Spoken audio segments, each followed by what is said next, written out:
నమస్కారం అండి అందరికీ.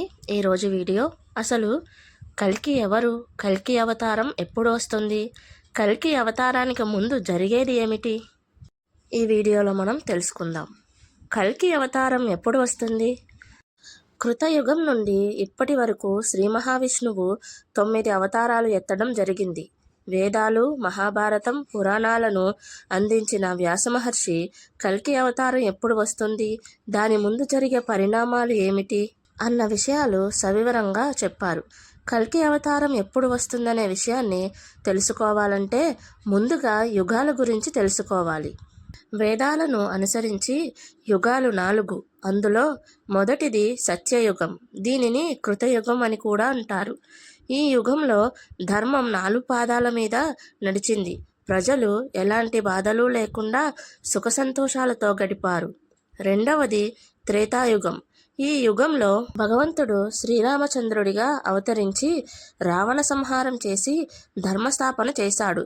ఇందులో ధర్మం 3 పాదాలపై నడిచింది. మూడవది ద్వాపరయుగం. భగవంతుడు శ్రీకృష్ణుడిగా అవతరించాడు. ఇందులో ధర్మం 2 పాదాలపై నడిచింది. ఇక 4వది ప్రస్తుతం మనం ఉన్నది కలియుగం. శ్రీకృష్ణుడు అవతారం చాలించడంతో ఈ కలియుగం మొదలైనట్లు పరిగణిస్తారు. ప్రతి యుగంలోనూ 4 పాదాలుంటాయి. కలియుగంలోనూ అంతే. ప్రస్తుతం మనం ప్రథమ పాదంలో ఉన్నాం.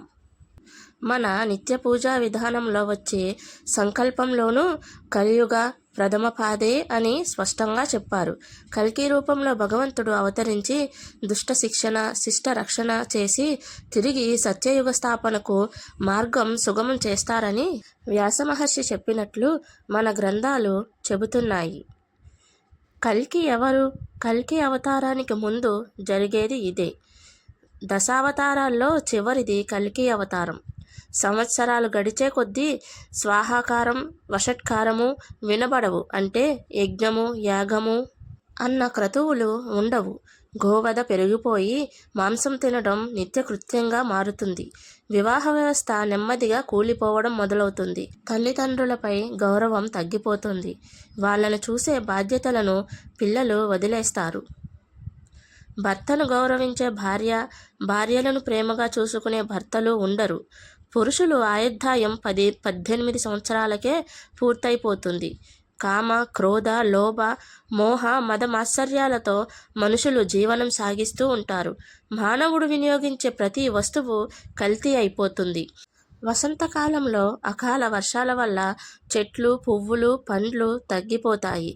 ప్రజలు ధన, మాన ప్రాణాలను కాపాడాల్సిన పాలకులు నిర్భయంగా దోచుకుంటారు.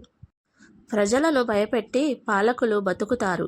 బ్రాహ్మణులు వేదాధ్యయనాన్ని వదిలేస్తారు. ధర్మశాస్త్రాలను, ఆచారాలను వదిలేసి శరీర సుఖాలకు ప్రజలు అలవాటు పడతారు. పిల్లలు ఆలస్యంగా పుడతారు. దానం చేసేవాడు లేక దొంగతనాలు పెరిగిపోతాయి. తాగే నీళ్ల నుంచి పసిపిల్లలు తినే ఆహారం వరకు ప్రతీదీ అమ్మకానికి పెడతారు. కలియుగం చివరి పాదంలో ధర్మం పూర్తిగా గాడి తప్పిన సమయంలో సంబళ అనే గ్రామంలో విష్ణుయసుడు అనే బ్రాహ్మణ కుటుంబంలో కల్కి జన్మిస్తాడు. అదే శ్రీ మహావిష్ణువు 10వ అవతారం. ఆయన అవతరించారన్నందుకు గుర్తు ఏమిటి అంటే పాపులందరికీ భగంధర వ్యాధి వచ్చి రక్తం కారుతూ పొరుగులలా రాలిపోతారు. ఎక్కడ చూసినా వ్యాధులు ప్రబలుతాయి. ప్రజలను హింసించి అధికార గర్వంతో బతుకుతున్న ప్రభువులు పాలకులను అంతం చేయడానికి శ్వేతస్వాన్ని ఎక్కి కాషాయ పతాకం ధరించి కల్కి దుష్టశిక్షణ చేపట్టి ధర్మస్థాపన చేసి అవతారం చాలిస్తాడు. ఇదండి ఈరోజు కల్కి అవతారం యొక్క వీడియో. మీకు ఈ వీడియో నచ్చితే లైక్ చేసి, షేర్ చేసి, సబ్స్క్రైబ్ చేసుకోండి.